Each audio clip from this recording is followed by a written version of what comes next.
Who is eligible for a bone marrow transplant? How does a patient find a bone marrow donor?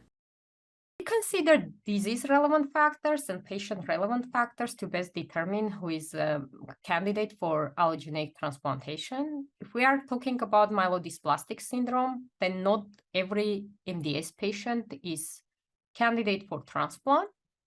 And the reason being, if patients have low risk disease, they can have complications from transplant procedure. And immediately after diagnosis, that's not the right procedure to proceed with as a treatment choice.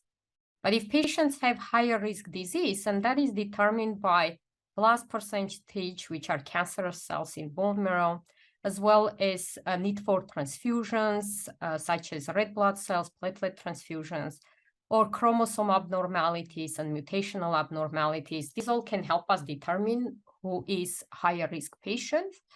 And these patients would benefit from disease standpoint with allogeneic transplant in terms of survival. We also take into account patient's age as well as comorbidities at the time of assessment. If patients have multiple comorbidities, such as heart failure, kidney failure on dialysis, or liver cirrhosis, they might not be a good candidate for transplant procedure. So, but otherwise, if they have high-risk disease and they are relatively healthy, most of the time up to age 75, most patients will benefit from transplant and they are eligible to proceed after initial assessment for safety. So this is a special testing that is being done on chromosome number 6 to determine what tissue type the individual is. And we have National Marrow Donor Center where there are about 30 million donors, and they can actually use that information to match with any existing donor in terms of tissue type.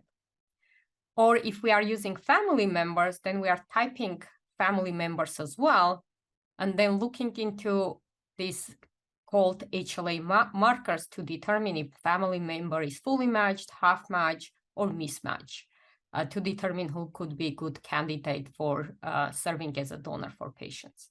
It also depends how many potential siblings patients have. Generally, about 30% of the patients will have a fully matched family donor available to them if they have number of siblings. One individual siblings can be maximum 25% fully matched to the patient, and about 50% of them can be half matched to the patient. So, but if patients are older and their siblings are not healthy enough for donation, or they have malignancies themselves, then we directly go to the pool of national marrow donor, where we can find up to 70% of matched donors available if the person is Caucasian. In Hispanic patients, about 1/3 of them will have a matched donor available in a registry, and African Americans will have about 25%. So that's race and ethnicity matters a lot in terms of availability of the donors in a registry. But since